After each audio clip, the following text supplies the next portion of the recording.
the first law of thermodynamics can be represented by a different way. So we can represent the second law of thermodynamics by Kelvin-Planck statement or by Clausius statement. And we can also define the second law of thermodynamics with the help of entropy. So before going to start the Kelvin-Planck statement or Clausius statement, we discuss a term that is known as thermal reservoir. And we have understand that the thermal reservoir is a body that has a infinite heat capacity or very large heat capacity. So which can store, which can provide or absorb finite heat without changing its temperature. So thermal reservoir वो body है जो कुछ भी amount of heat आपको दे सकती है, उसका temperature change नहीं होगा, और अगर आप उसको कुछ भी अमाउंट ऑफ हीट दे रहे हैं तो उसका टेम्परेचर तब भी चेंज नहीं होगा. क्यों नहीं होगा? क्योंकि उसकी जो एनर्जी कैपेसिटी है वो इनफाइनाइट है. So example of thermal reservoir are sun, ocean, lake and atmospheric air. After that, we have discussed two another term. First one is source and another one is sink. So source is something which is providing heat energy and sink which absorb the heat energy. Okay. After that, we have discussed the Kelvin-Planck statement. So we have already discussed that the second law of thermodynamics can be defined with the help of two statements. First one is Kelvin-Planck and second one is Clausius. So on the Kelvin-Planck statement, which engineering device is worked? Anyone?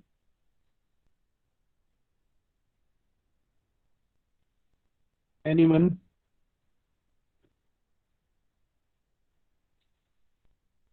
Heat engine. Heat engine. Okay, very good. So on the Kelvin-Planck statement, heat engine works. Okay. So anyone can define Kelvin-Planck statement? What is Kelvin-Planck statement? Hindi में आता है, हिंदी में बता दीजिए. पूरा definition नहीं आ रहा, कोई बात नहीं, जितना पता है उतना बताइए. कौन बताएगा? Come on Anuj, can you define?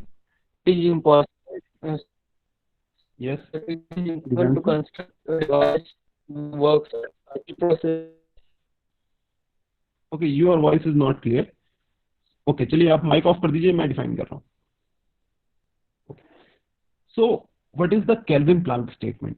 The Kelvin-Planck statement is like that: it is impossible to construct a device which operates on a cyclic process and the solo effect of which is to absorb energy in the form of heat from a single thermal reservoir and to deliver an equivalent amount of work. ऐसी हम कोई भी device नहीं बना सकते हैं जो cycle पे वर्क करती हो और क्या कर रही हो, सिंगल थर्मल रिजर्वायर से हीट ले रही हो और उस हीट को फुली कन्वर्ट कर दे रही हो किसमें? वर्क में. सो ऐसी डिवाइस जो थर्मल रिजर्वायर से, हाई टेम्परेचर थर्मल रिजर्वायर से हीट ले रही हो और उसको इक्विवेलेंट अमाउंट ऑफ वर्क में कन्वर्ट कर दे रही हो, ऐसी डिवाइस पॉसिबल नहीं है. अगर ऐसी डिवाइस होगी तो इसकी इफिशियंसी कितनी होगी? What is the efficiency of this device? 100%. 100%.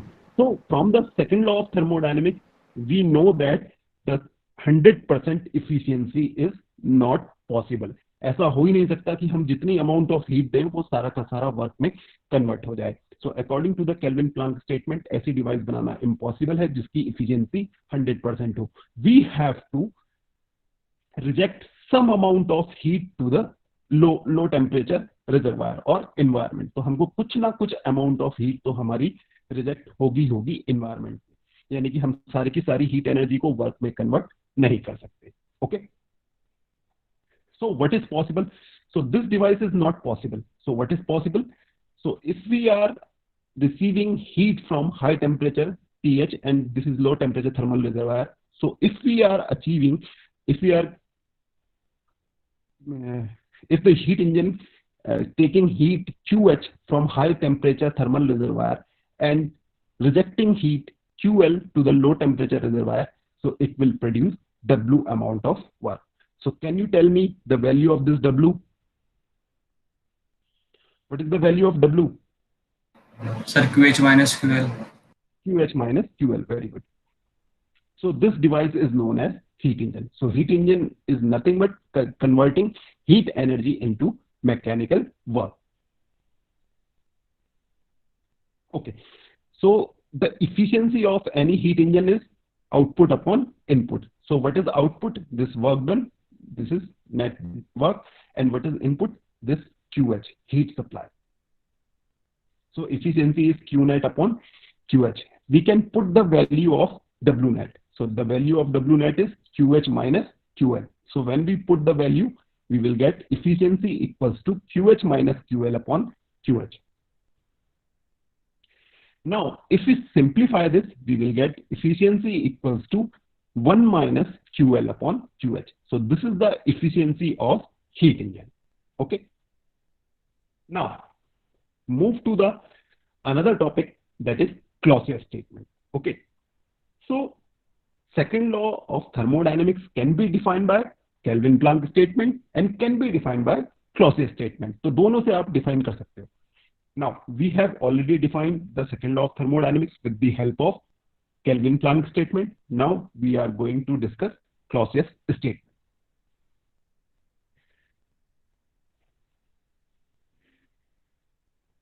According to the Clausius statement, it is impossible to construct a device which operates on a cyclic process and transfer heat from low temperature reservoir to high temperature reservoir without any aid of mechanical work. तो ऐसी कोई device बनाना possible नहीं है जो क्या कर रही हो, लो टेम्परेचर से हीट को निकाल के हाई टेम्परेचर पे भेज रही हो विदाउट एनी एक्सटर्नल वर्क, क्योंकि we know heat is always flow from high temperature to low temperature.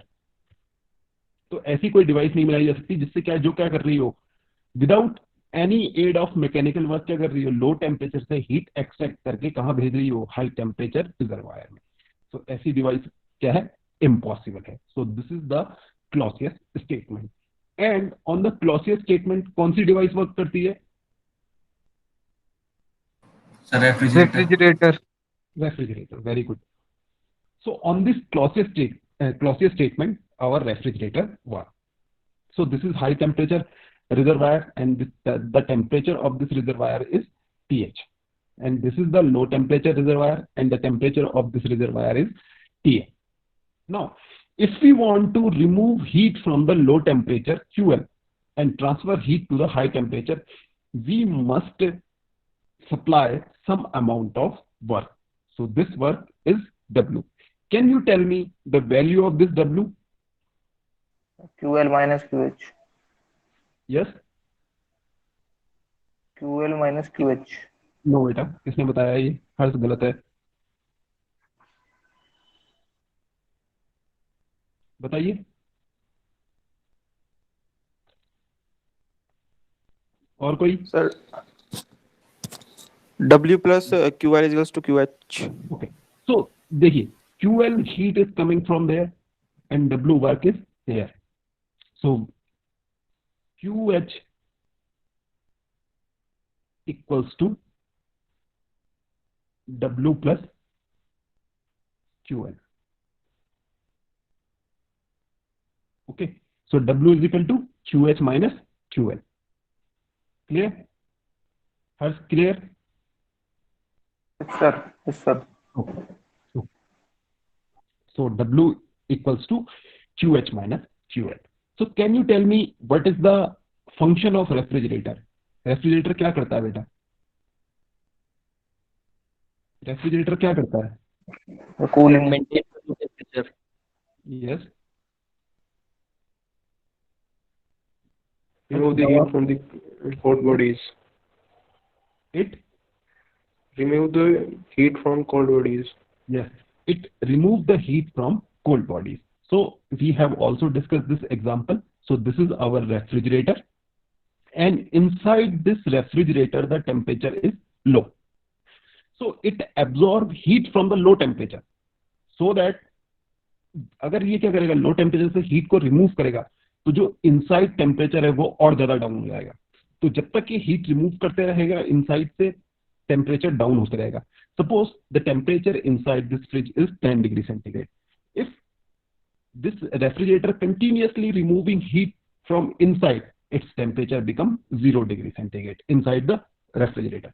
Okay, so it absorbs heat from the low temperature side and reject this heat to the high temperature side. तो अगर हमारा fridge किसी room में रखा हुआ है तो क्या करेगा, वो जो अंदर है, फ्रिज के अंदर है, वहां पहले से लो टेम्परेचर है, वहां से हीट रिमूव कर रहा है और रिजेक्ट कर रहा है सराउंडिंग में, हमारे रूम में।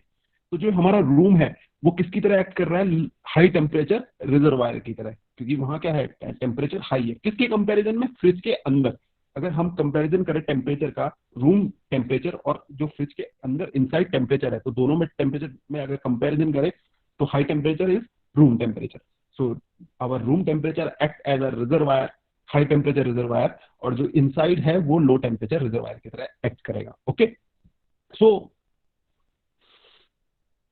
refrigerator work on the Clausius statement, and it absorb heat from the low temperature medium and reject this heat into high temperature medium by consuming external work. So this is very important, by consuming external work.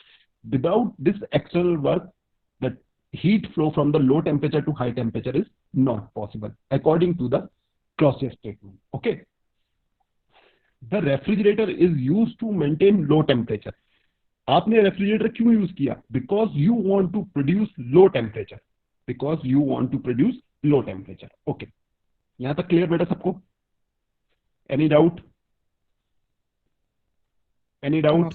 No, sir. Okay. No, sir. No, sir. Okay. So now, how we define the performance or efficiency of an refrigerator? तो हम एक कोई refrigerator है उसकी efficiency को कैसे define करेंगे? Okay, so the efficiency of the refrigerator can be defined with the help of this term COP. I will define what is the meaning of this COP. But अभी के लिए समझिए कि COP होती क्या है। COP is equal to desired effect upon work required. So desired effect, आप क्या चाहते हैं? आप क्या चाहते हैं? कूलिंग चाहते हैं। If you are using the refrigerator, it means आपका जो डिजायर है, आपकी चाहत है, वो क्या है? कूलिंग करना। So you want this, your desire effect is cooling, and for this cooling how much work is required? So COP is desire effect upon work required. Okay, so आप क्या चाहते हो और उसको पाने के लिए आपको कितना वर्क करना है। Okay, so for the refrigerator your desire effect is cooling effect and your work required is W net. Okay, so what is the your cooling effect? जितनी heat आपने cold space से या low temperature reservoir से remove की है, so your cooling effect is QL upon W. Okay, so COP of a refrigerator is QL upon W, and what's the value of W? QH minus QL. QH minus QL. Very good. So COP of the refrigerator is QL upon QH minus QL. That is clear? यहां तक clear बेटा सबको? Now, अब confusion create होगा आपको, अब आपको confusion create करेंगे, ठीक है? Another engineering device which is known as heat pump. Another engineering device is known as heat pump. देखिए, गौर से देखिएगा, this is low temperature reservoir and this is high temperature reservoir. The heat is removed from the low temperature reservoir QL and heat is transferred to the high temperature reservoir is QH, for which the W amount of work is supplied. But this device is known as heat pump. Diagram देख लिया ढंग से? Diagram देख लिया? Okay, देख लिया सबने diagram? Note हो गया? Okay, now let's compare this diagram with the diagram of refrigerator. तो इसको रेफ्रिजरेटर के डायग्राम से कंपेयर कीजिए। They both are same or different?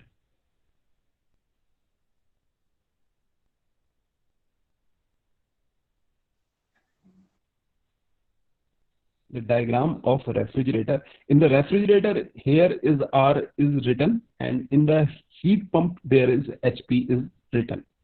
Otherwise, everything is same.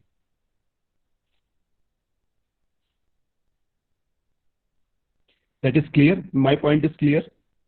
Yes, sir. Okay.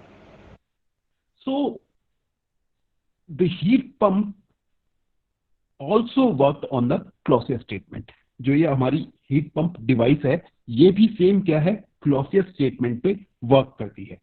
इसका ये कैसे काम करती है, it absorb heat from the low temperature medium and reject this heat into high temperature medium by consuming external work। ये भी refrigerator भी यही कर रहा था। Refrigerator remove heat from the low temperature and transfer this heat to the high temperature by consuming work, and heat pump is also doing the same function. It absorbs heat from the low temperature and transfer this heat to the high temperature by consuming W amount of work. But there is a minute difference between the refrigerator and heat pump. In the refrigerator, we want cooling effect, but in heat pump, we want this heating effect. Okay, so heat pump is used to maintain high temperature. Refrigerator is used to maintain low temperature, but heat pump is used to maintain high temperature. Let me explain again. Okay, ये समझ लीजिए, the refrigerator and your air conditioner are the same. The working principle of refrigerator and air conditioner are same, but the purpose of heat pump is opposite of refrigerator and air conditioning. अगर मान लीजिए, देखिए ये एक picture है ना, यहाँ पे देखिए आप बर्फ गिरी हुई है सब चारों तरफ बर्फ है यहाँ पर, और इस बर्फ की वजह से जो आउटसाइड टेम्परेचर होगा, it must be very very low in order to 0 degree centigrade और even -5 degree centigrade. So in colder areas where temperature is very very low, we use heat pump to heat the inside the room. So ये कोई room है, इसके inside आपको temperature high maintain करना है और बाहर जो टेम्परेचर है वो बहुत ज्यादा लो है. So what are you doing? You are removing heat from the low temperature. So you are absorbing heat from the low temperature outside the room. The temperature is very low, but you are removing heat from there and transferring this heat to the inside, so that the temperature inside the room is high. Okay, that is clear or not? एक बार और explain करूं, ये चीज समझ में आई कि नहीं आई? Sir दोबारा बता दीजिए. एक बार फिर से सुन. रेफ्रिजरेटर क्या कर रहा था बेटा? रेफ्रिजरेटर मेंटेन कर रहा था लो टेम्परेचर, और जो आपका एसी होता है वो भी क्या करता है? लो टेम्परेचर मेंटेन करता है. वो क्या करता है, जो रूम के अंदर की हीट है, एसी से समझिए, अगर ये मान लीजिए एसी होता तो क्या करता, यहाँ से क्या करता, हीट को रिमूव करता और बाहर रिजेक्ट करता. तो जो कंडेंसर के बाहर आप खड़े होते तो आपको गर्म लगता. But in case of heat pump, ये समझ लीजिए एसी को उल्टा कर दिया है. तो जो कंडेंसर एसी विंडो एसी के पीछे खड़े होते तो गर्म हवा आ रही होती है ना, तो वो हवा बाहर न जाके रूम के अंदर आएगी. यानी कि बिल्कुल अपोजिट फंक्शन है. हमको ठंडा नहीं करना है, हमको गर्म करना है. हमारा जो डिजायर इफेक्ट है वो क्या है? कूलिंग ना होके हीटिंग है. अब खुद सोचिए, जब कोल्डर रीजन, कोई कोल्डर कंट्री है जहां बर्फ गिरी हुई है, जहां का टेम्परेचर -5 डिग्री सेंटीग्रेड है, so the temperature outside the atmospheric temperature is -5 degree centigrade. Okay, सो आपको अंदर टेम्परेचर मेंटेन करना है कितना? 20 डिग्री सेंटीग्रेड. तो क्या करेंगे आप? हीट पंप यूज करेंगे. हीट पंप क्या करेगा? इस लोअर टेम्परेचर रीजन से, इस लोअर टेम्परेचर जो आउटसाइड में लोअर टेम्परेचर है, यहां से हीट एब्जॉर्ब करेगा. कितनी हीट एब्जॉर्ब करेगा? QL amount of heat absorb करेगा, और साथ में इसको W वर्क मिल रहा होगा. और यहाँ कितनी हीट रिजेक्ट करेगा? QH. जब QH amount of heat inside the room reject करेगा तो रूम का टेम्परेचर क्या होगा? 20 डिग्री मेंटेन रहेगा, या इससे इंक्रीज करेगा. तभी आदमी जिंदा रह पाएगा. इतने कोल्डर टेम्परेचर पे कैसे जिंदा रहेगा otherwise? That is clear? Yes, sir. Okay. Yes, sir. Okay. Sir, I have a doubt. Yes. Sir Yes, जैसे कार में तो सर दोनों पॉसिबिलिटी होती है ना सर, मतलब लो That is- टेम्परेचर के लिए भी हाई टेम्परेचर के लिए. मैं बता रहा हूँ आपको बेटा, एक होता है रेफ्रिजरेटर, एक होता है heat pump. Okay, air conditioner and your refrigerator work on the same principle. Okay, and heat pump is also work on the same principle, but उसका फंक्शन अलग है. तो रेफ्रिजरेटर और एसी क्या कर रहा है, कूलिंग कर रहा है, और जो हीट पंप है वो क्या कर रहा है, हीटिंग कर रहा है। जो आपका कार का एसी है that is not AC, that is HVAC। तो वो क्या कर रहा है, HVAC, आपने नाम सुना हुआ है किसी ने HVAC का? HVAC टर्म सुनी हुई है? No sir. ओके, देखिए जो HVAC होता है उस जो उसमें वर्ड है HVAC, 4 वर्ड हैं, उन चारों का मीनिंग है, टर्म है HVAC। तो जो ये H है that is stand for heating, that is stand for heating. This V is for the ventilation and this AC is the air conditioning. Okay, तो जब आप विंटर में होते हो तो आप हीटर ऑन करते हो, that will provide you heating effect. Okay, this is ventilation. अगर आप मान लीजिए कार में एसी बिना भी चलाएं तो भी आप फैन ऑन करते हैं तो बाहर की एयर, उसमें 2 मोड रहते हैं, एक तो एयर सर्कुलेट करता है इनसाइड द कार और एक होता है बाहर की फ्रेश एयर को इनसाइड सर्कुलेट करता है। तो दैट इज वेंटिलेशन। अगर आप कंटिन्यूस कार के अंदर की एयर को लेते रहेंगे तो आपको थोड़ी देर बाद सफोकेशन होने जाएगी, because the carbon dioxide inside your car increase. Okay, so that is ventilation, and another one is air conditioning. So if you want to down the temperature inside the car, then you will on the AC mode. Okay, that is clear? Clear, Swapnil? Yes, sir. Sir जब Yes, sir. AC में तो gas भरी रहती है ना sir, Yes, ठंडे yes, के लिए yes, मतलब। yes, तो yes, सर yes. जैसे हीट पंप की बात कर रहे हो तो उसमें भी कोई गैस भरी रहेगी? Same principle मैं बता रहा हूँ, I will. Okay, but that is your 5th unit. Okay, वो आपको 5th यूनिट में मैं और ज्यादा क्लियर करूंगा।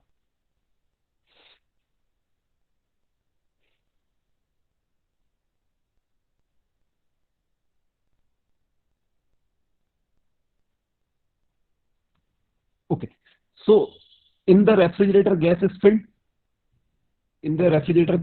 this is compressor, this is condenser, this is evaporating valve. अब ये क्या होगा जब हम हीट पंप की बात कर रहे होंगे तो ये वाला सिस्टम जो होगा ना, ये वाला जो हीट एब्जॉर्ब कर रहा है that is outside the room, और जो ये हीट रिमूव कर, जो हीट रिजेक्ट कर रहा था ये इनसाइड द रूम होगा। ओके, उसमें भी गैस भरी होगी, both worked on the same principle, same gas fill होगी। वो हीट एब्जॉर्ब जो यहाँ इनसाइड द रूम कर, इनसाइड द रेफ्रिजरेटर कर रहा था वो आउटसाइड द रूम होगा हीट पंप के केस में। ओके, सो अभी इतना डिटेल में जाने की जरूरत नहीं है। Okay, in the 5th unit we will discuss this detail कि कौन कौन से रेफ्रिजरेंट होते हैं, कौन कौन सी गैस फिल होती है। ओके, बट इस पॉइंट पे हमको इतना पता होना चाहिए कि दोनों का फंक्शन क्या है, मतलब दोनों का पर्पस क्या है, हीट पंप का और रेफ्रिजरेटर का। Okay, so heat pump worked on the closest treatment, it absorb heat from the low temperature and reject this heat to the high temperature. Okay, and the purpose of the heat pump is used to maintain high temperature. Okay, now we want to define the performance of the heat pump. So the performance of the heat pump is defined by COP. किससे? COP, जैसे refrigerator की define करी थी same COP से define करेंगे। So COP is nothing but desired effect upon work required. So what is the desired effect in case of heat pump? Can you tell me? Anyone? What is the desired effect? Sir, high temperature. High temperature, heating effect. QH. What? Sir, Heating QH. effect. QH। QH, very good. So COP of heat pump is heating effect upon work required. So heating effect, how much heating effect? QH amount heat is transferred to the high temperature. So that is COP of heat pump equals to QH upon W. So the value of W is remain same, QH minus QL. So our COP of heat pump is equal to QH upon QH minus QL. That is clear? Yes, sir. Okay. Any doubt यहाँ तक? कोई doubt?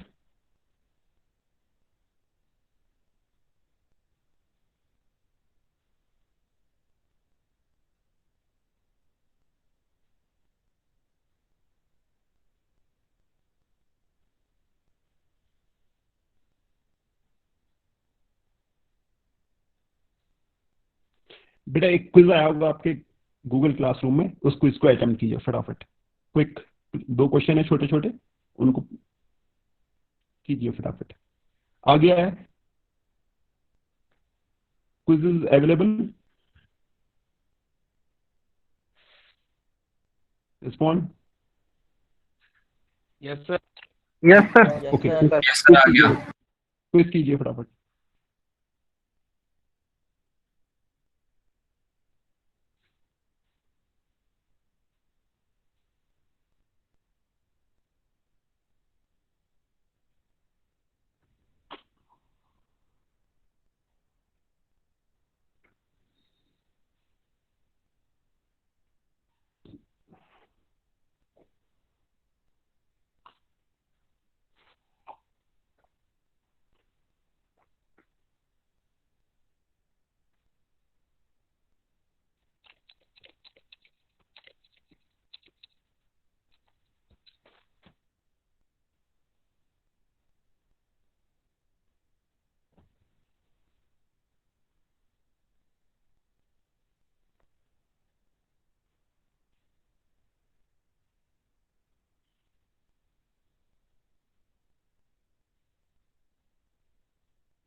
सबका हो गया quiz? Yes sir. Okay, excuse me sir, yes yes. Sir मेरी error आ रही है, क्विज नहीं खुल रही। सर क्विज नहीं खुल रही, मेरे में एरर आ रही है। ओके, कोई बात नहीं, छोड़ दीजिए आप, मैं वैसे काउंट कर लूंगा आप। Okay sir.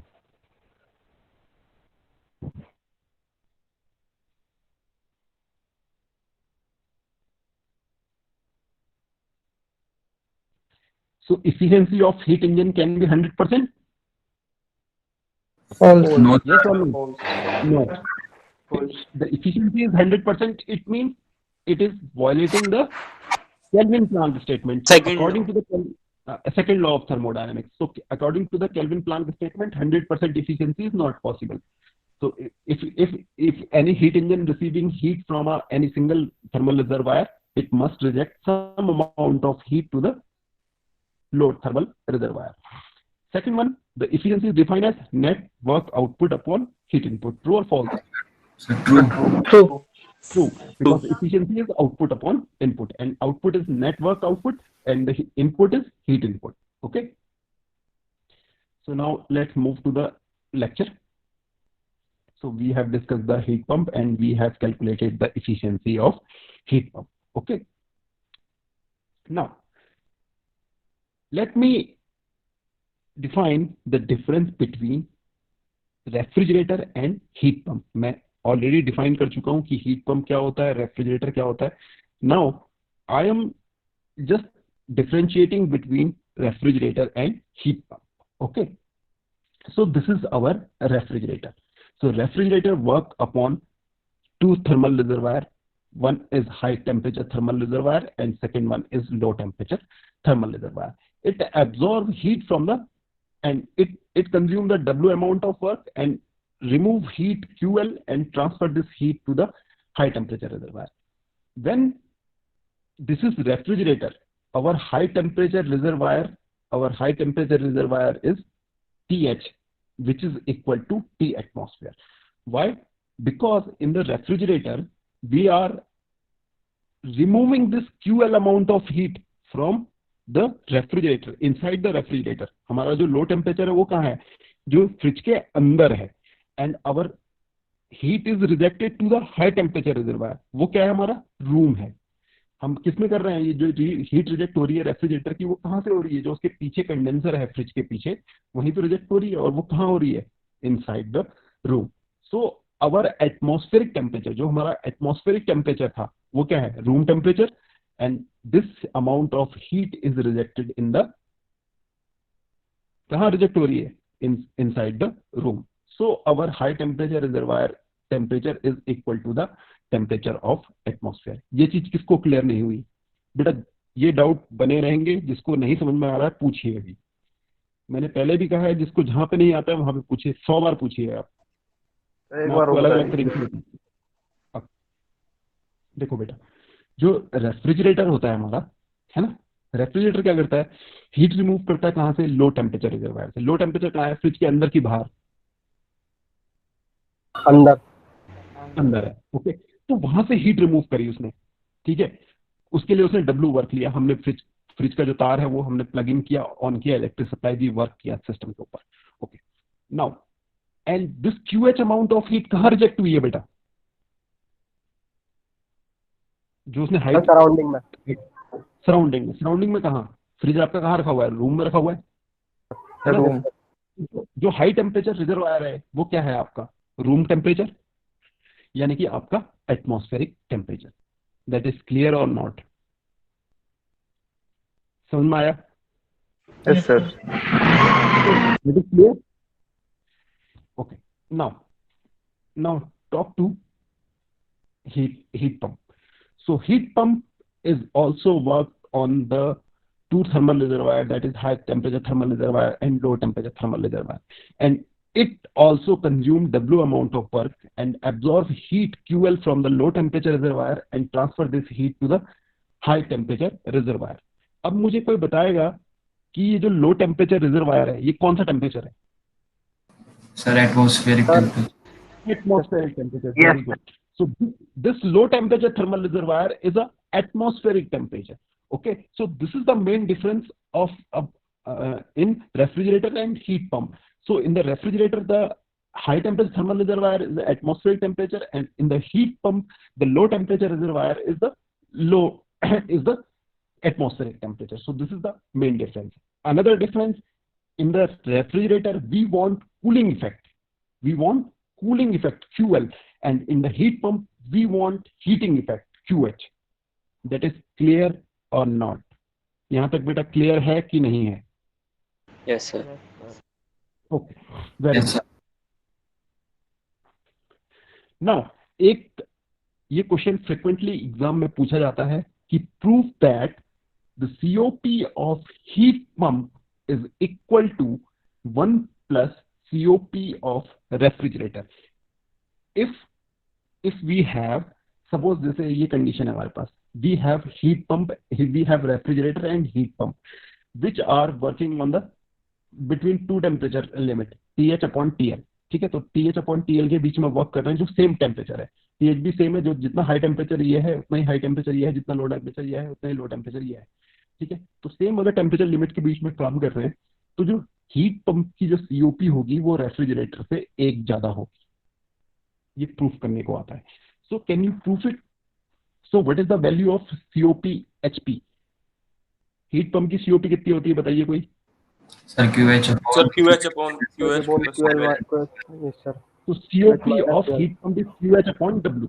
Okay, so we can write it QH, COP of heat pump is equal to COP QH upon QH minus QL, right?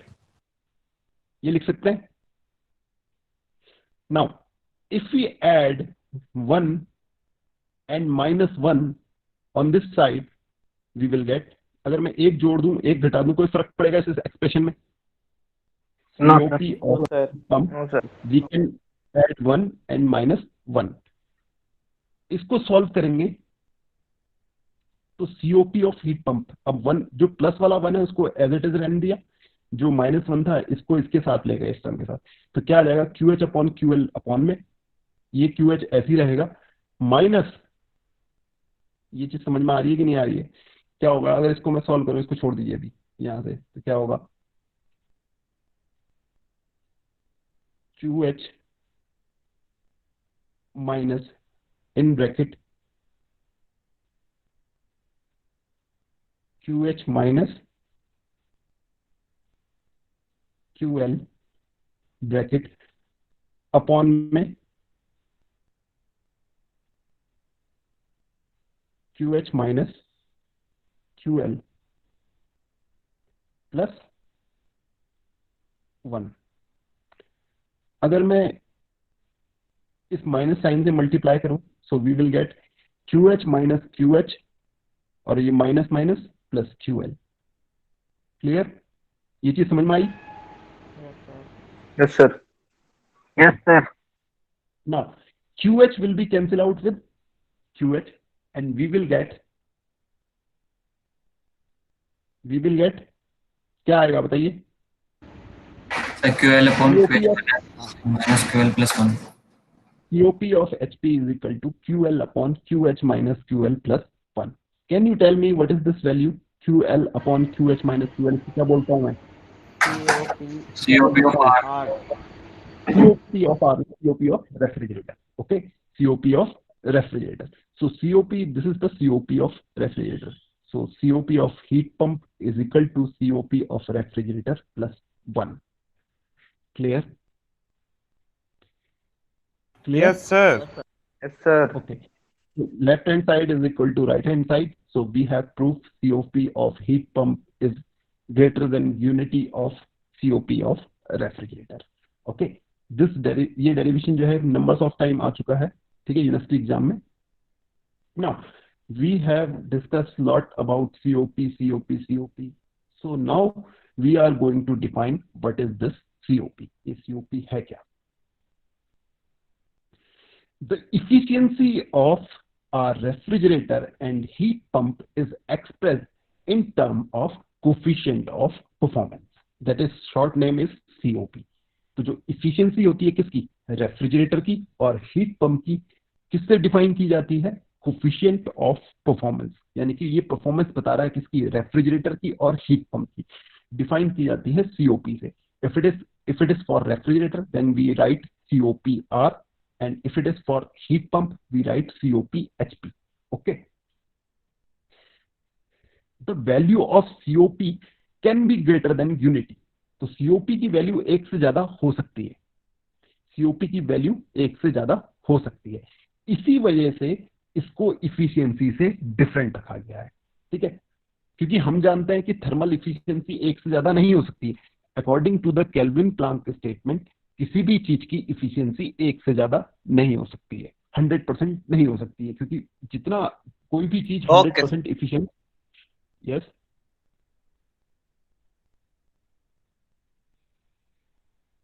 Any problem? No, sir. Okay. So efficiency of anything cannot be greater than 1. इसीलिए क्या है, refrigerator और heat pump के लिए हमने different term बनाई, that is known as coefficient of performance COP. Okay, so अगर क्या है, इफिशियंसी 1 से ज्यादा नहीं हो सकती, due to which efficiency of a refrigerator and heat pump expressed by another term COP to avoid oddity of having efficiency greater than unity. अब ये एक्चुअली क्या है, ये दोनों कोई ऐसी तो है नहीं कि एक एनर्जी को दूसरी एनर्जी में कन्वर्ट कर रही है, कोई ऐसी मशीन तो है नहीं. ये क्या करती है, सिर्फ एक हीट एनर्जी को एक जगह से निकाल के दूसरी जगह डाल रही है by consuming some amount of work. So I will explain the meaning of this COP in the next slide. Be careful, ठीक है, ध्यान से सुनिएगा ये COP एक्चुअली होती क्या है. The COP represent the running cost of refrigerator and heat pump. तो जो ये हीट पंप है और जो ये रेफ्रिजरेटर है, इनको चलाने में कितना खर्चा आएगा, ये कितने किफायती हैं, ये डिफाइन होता है COP से, ठीक है. तो जब भी आप कभी रेफ्रिजरेटर या AC खरीदने जाएं तो उसमें हमेशा मेंशन करेंगे कि वो पूछेंगे उससे कि COP कितनी है. अगर जिसकी COP ज्यादा होगी आप उसी को परचेस करेंगे, क्योंकि वो ज्यादा इफिशियंट होगा, वो उसकी रनिंग कॉस्ट उतनी कम होगी, ठीक है. अब वो कैसे, सपोज आपको हीट पंप का फंक्शन पता है. हीट पंप क्या करता है, लो टेम्परेचर से हीट रिमूव करता है और हाई टेम्परेचर पे भेजता है. और हीट पंप का पर्पस क्या है, हीटिंग इफेक्ट प्रोड्यूस करना. So if you are in a colder country और if you are in winter में आप क्या करेंगे, हीट पंप यूज करेंगे, और गर्मियों में क्या यूज करेंगे आप, रेफ्रिजरेटर. ओके, सपोज हमारे कंट्री में तो इतनी ठंड होती नहीं है कि हम हीट पंप यूज करें, तो हम क्या यूज करते हैं, हीटर यूज करते हैं, normal heater. Okay, so this heater, ये हीटर क्या करता है, सपोज ये हीटर जो है 1 किलोवाट का है, कितना है जो इसकी कॉइल है, 1 किलोवाट की है। तो यानी कि ये 1 किलोवाट आवर इलेक्ट्रिसिटी कंज्यूम करता है, यानी कि 1 घंटे में ये कितनी इलेक्ट्रिसिटी कंज्यूम करेगा, 1 किलोवाट। यहां तक समझ में आया?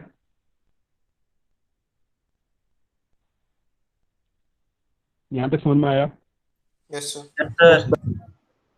तो जैसे मान लीजिए विंटर चल रही है और हमने क्या करा, हमने हीटर लगाया, तो हीटर की जो जो कॉइल है वो 1 किलोवाट की है, यानी कि ये 1 घंटे में 1 किलोवाट इलेक्ट्रिसिटी कंज्यूम कर लेगा। Okay, when it is consume 1 kilowatt ही electric energy in 1 hour, how much heat it will produce, कितनी हीट देगा ये?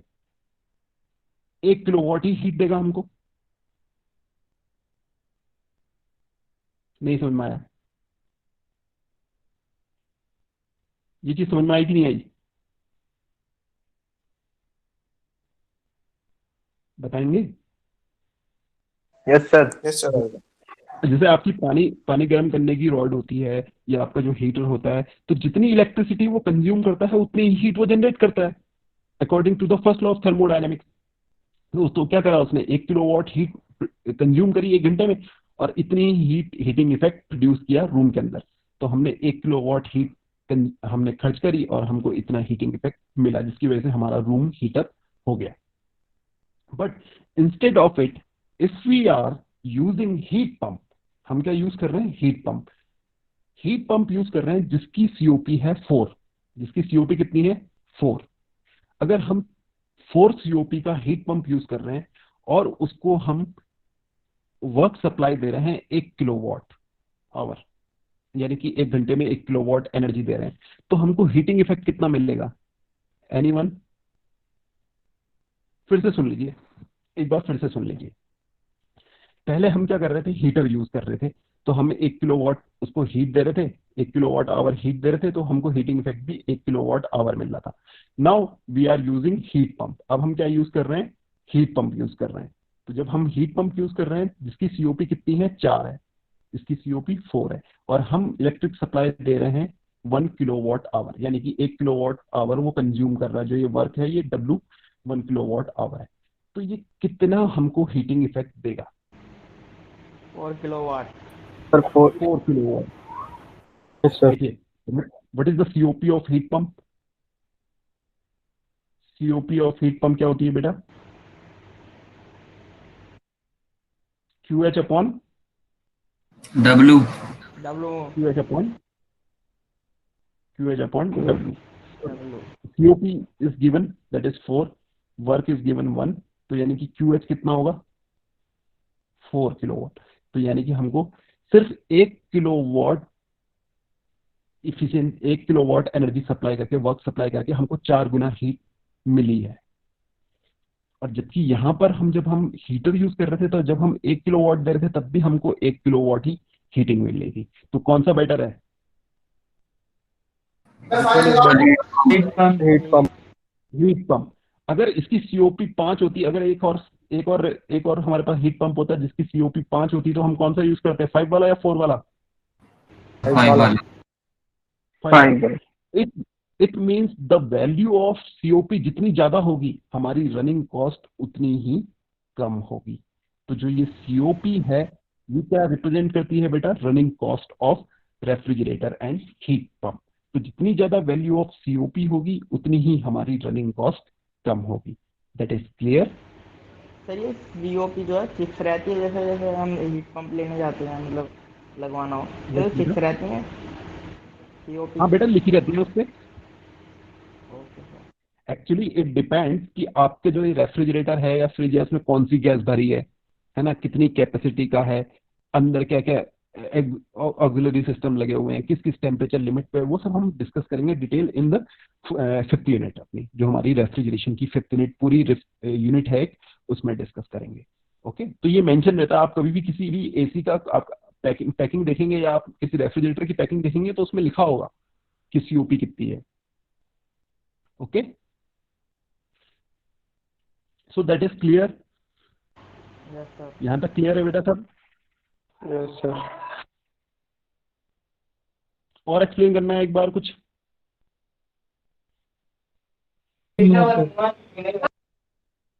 यस,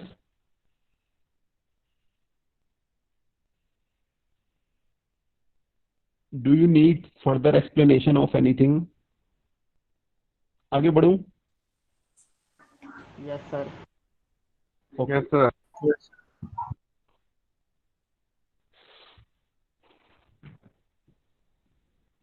सर एक क्वेश्चन था इन जनरल। सर एक वो सर्दी में सर एक वो आता है हीटर सर, वे जो मतलब सर पंखे चलते हैं, तो सर वे मतलब तुम्हारे सर मतलब छोटे से होते हैं, तो उसका आता है खिताब कंपनी के सर, मतलब हमारे कमरे की हवा ही मतलब भैया रखे रहते हैं सर, हमारी वो कमरे की जो हवा होती है सर उसको बस वो गर्म करके बाहर फेंक देते हैं।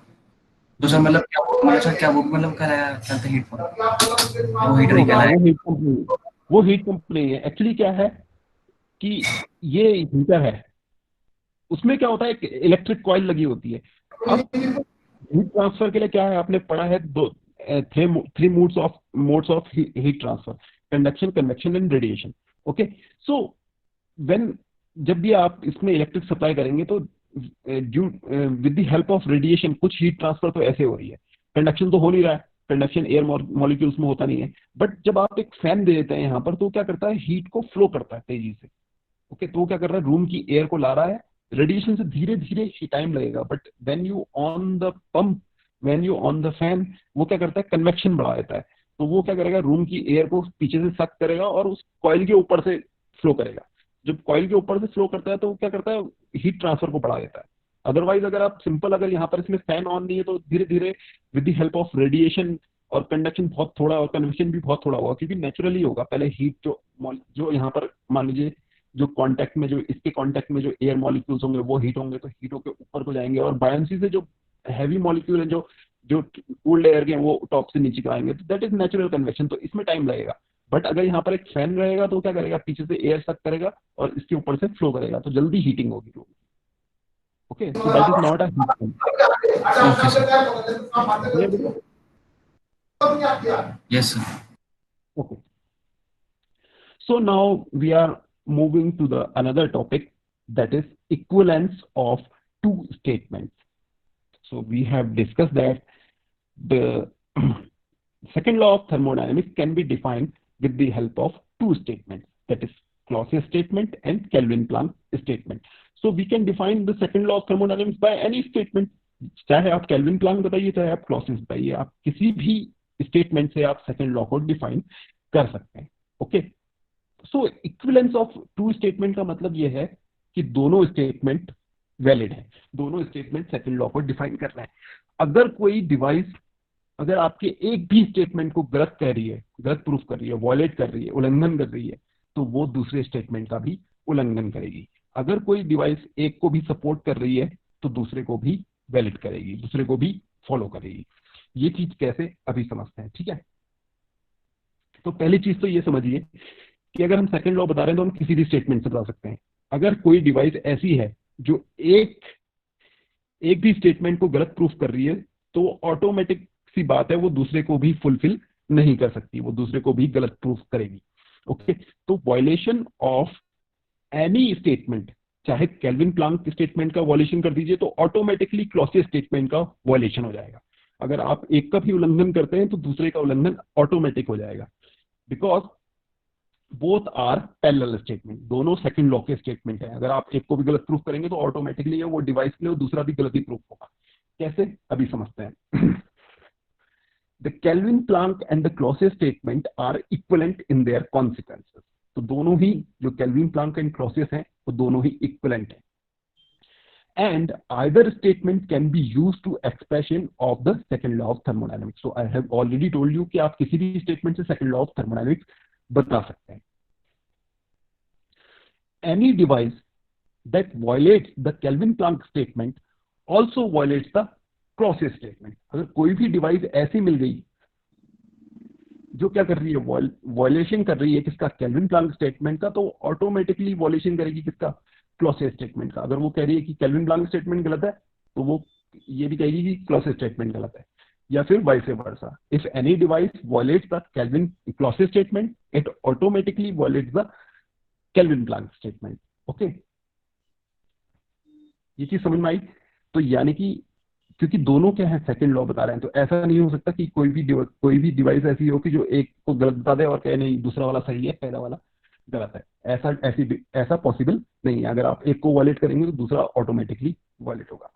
तो इसके लिए हम क्या करते हैं, इसको प्रूफ करने के लिए, consider the heat engine and refrigerator combination. तो हमने क्या करा, एक हीट इंजन एंड रेफ्रिजरेटर का कॉम्बिनेशन ले लिया। हमने हीट इंजन और रेफ्रिजरेटर दोनों का कॉम्बिनेशन बना लिया, operating between the two thermal reservoir. तो दो थर्मल रिजर्वायर है हमारे पास, एक हाई टेम्परेचर थर्मल रिजर्वायर, एक लो टेम्परेचर थर्मल रिजर्वायर। उनके बीच में हमने क्या लिया, हीट इंजन एंड रेफ्रिजरेटर का कॉम्बिनेशन ले लिया। Assume violation of the Kelvin Planck statement. तो हमने क्या मान लिया, हमने मान लिया कि जो हमने डिवाइस बनाई है, कौन सी डिवाइस मानी है हमने, हीट इंजन एंड रेफ्रिजरेटर का कॉम्बिनेशन। हमने ये मान लिया, assume violation of the Kelvin Planck statement. हमने ये मान लिया कि केल्विन प्लांक के स्टेटमेंट का उल्लंघन हो रहा है। इसका मतलब जो हमारा इंजन है, जो इस कॉम्बिनेशन में इंजन है, वो 100% इफिशियंसी देता है। Okay, according to the Kelvin Planck statement 100% efficiency is not possible, but हमने मान लिया कि जो हमारा कॉम्बिनेशन है हीट इंजन एंड रेफ्रिजरेटर का, उसमें केल्विन प्लांक स्टेटमेंट गलत है और वो 100% इफिशियंसी दे रहा है हमारा इंजन। तो this will be clear more with the help of diagram. So this is low temperature reservoir TL and this is high temperature reservoir TH. And we have assumed combination of heat engine and refrigerator. तो कैसे है? The QH amount of heat is transferred from the high temperature reservoir to the engine. And according to our assumption, हमने माना है कि heat engine जो है वो वॉल्यूशन कर रहा है केल्विन प्लांक स्टेटमेंट का, तो यानी कि कोई हीट रिजेक्ट नहीं करेगा। जितनी हीट मिल रही है जैसे QH, उसको वो W अमाउंट ऑफ वर्क में कन्वर्ट कर देगा। तो जो हमारा W नेट है वो इक्वल्स टू QH, क्योंकि इसमें सारी की सारी जितनी हीट एनर्जी आई थी it converted into the work. Now this W work is transferred to the refrigerator. तो जितना वर्क इंजन ने प्रोड्यूस किया वो सारा का सारा हमने रेफ्रिजरेटर को दे दिया, और with the help of this work, refrigerator absorb QL amount of heat from the low temperature and transfer QH amount of heat to the high temperature reservoir. अब देखिए यहां से कितनी हीट आ रही थी QL, और यहां से वर्क कितना आ रहा है W। तो यहां कितना जाएगा QL प्लस W। यहां से कितनी हीट आई थी QL, और यहां से कितना वर्क आया W। तो यहाँ जो हाई टेम्परेचर रिजर्वायर को कितनी हीट जाएगी QL plus W, and the value of W is equal to QH। So the heat which is transferring to the high temperature reservoir is QH plus QL। ये चीज समझ में आ रही है कि नहीं आ रही है? नो सर, दोबारा बताइए। एक बार फिर से।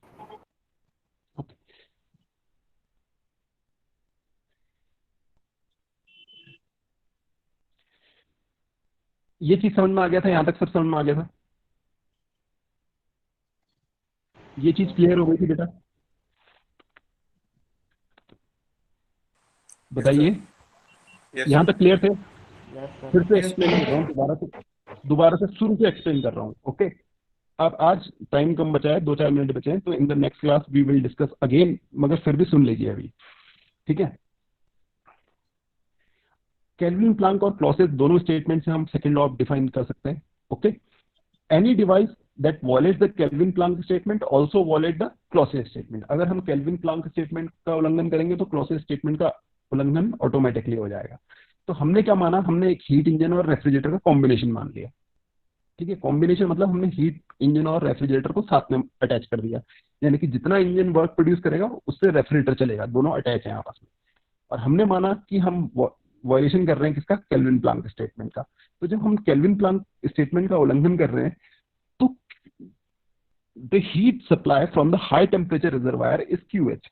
तो QH amount of heat transfer करी गई इंजन को, और इंजन ने वो सारी की सारी हीट को कन्वर्ट कर दिया वर्क को, and this work is supply to run the refrigerator, और उस हीट से रेफ्रिजरेटर वर्क कर रहा है। तो अकॉर्डिंग टू द हमने क्या करा है, हमने वॉल्यूशन किया है सिर्फ केल्विन प्लांक स्टेटमेंट का, हमने क्लॉसेस स्टेटमेंट का वॉल्यूशन नहीं किया है अभी। According to the Clausius statement, if you want to transfer heat from the low temperature reservoir to high temperature reservoir, you must supply work W। तो हम W work supply कर रहे हैं कहां से, जो इंजन प्रोड्यूस कर रहा है। That is clear? That is clear? Yes sir. Okay, So the amount of work produced by the engine is transferred to the refrigerator.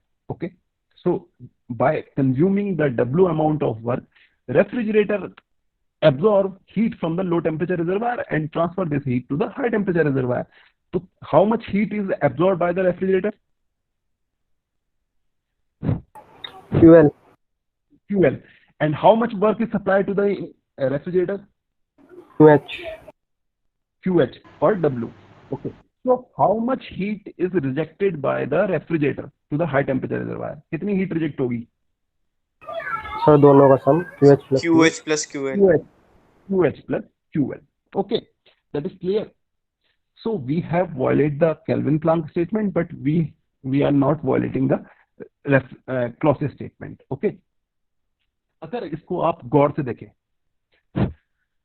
the QH amount of heat is transferred from the high temperature reservoir. कितने amount की? QH amount.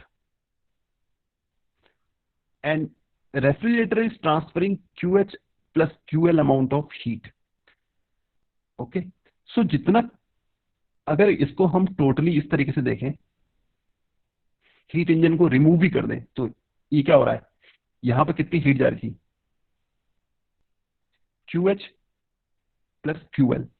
तो QH तो दोबारा से इसको इतनी मिल रही है, QH प्लस QL. तो QH हीट इसने इसको दी, इसने इसको हीट इंजन को दी और उसने उसको वर्क प्रोड्यूस कर दिया. तो हम इस वाले पार्ट को रिमूव भी कर दें अगर, तो हम इस चीज को ऐसे देख सकते हैं, QL अमाउंट ऑफ हीट यहां से आई और QL अमाउंट ऑफ हीट यहां चले गई. देखिए हीट इंजन को कितनी हीट मिल रही थी? QH. और यहाँ कितनी हीट, रेफ्रिजरेटर कितनी हीट सप्लाई कर रहा है? QH plus QL. तो QH amount of heat refrigerator QH plus QL जा रही है हाई टेम्परेचर रिजर्वायर को, और हाई टेम्परेचर रिजर्वायर कितनी दे रहा है? QH. तो इस QH को अगर इस QH के साथ कैंसिल ही कर दें, तो सीधे सीधे इस डायग्राम को ऐसे देखा जा सकता है, QL amount of heat low temperature reservoir से जा रही है और QL amount of heat high temperature reservoir से जा रही है. अगर ओवरऑल हम देखें, ये चीज कितने लोग ऑब्जर्व कर पा रहे हैं? बताइए, कितने लोग इस चीज को ऑब्जर्व कर पा रहे हैं? क्योंकि देखिए इसने तो QH अमाउंट ऑफ हीट दी ना इसको इंजन में, और यहाँ पे क्या है? QH माइनस QL जा रहा है. अगर इन दोनों को हम देखें कि QH amount of heat high temperature reservoir को दी, वही हीट इसने इधर को दे दी, तो हम इसको अगर पूरा टोटली देखें तो इस तरीके से देख सकते हैं कि QL अमाउंट ऑफ हीट यहाँ से रिमूव हुई और रेफ्रिजरेटर में गई और रेफ्रिजरेटर ने हाई टेम्परेचर रिजर्वायर को दे दी. तो ये क्या वायलेशन ऑफ क्लॉसियस स्टेटमेंट नहीं है? ये इम्पॉसिबल नहीं है कि लो टेम्परेचर से हीट हाई टेम्परेचर रिजर्वायर की तरफ जा रही है without any external work. So we have violated the Kelvin-Planck statement and the Clausius statement is automatically violated. तो हमने सिर्फ Kelvin-Planck statement को violate किया था और Clausius statement automatically violate हो गया. चलिए मैं इसको नेक्स्ट लेक्चर में दोबारा से एक्सप्लेन करूंगा. So we will start our next lecture from this point. So from the starting I will define this equivalence of two statement, और ये एग्जामिनर का फेवरेट क्वेश्चन है, ये बहुत बार आता है. So that is important. So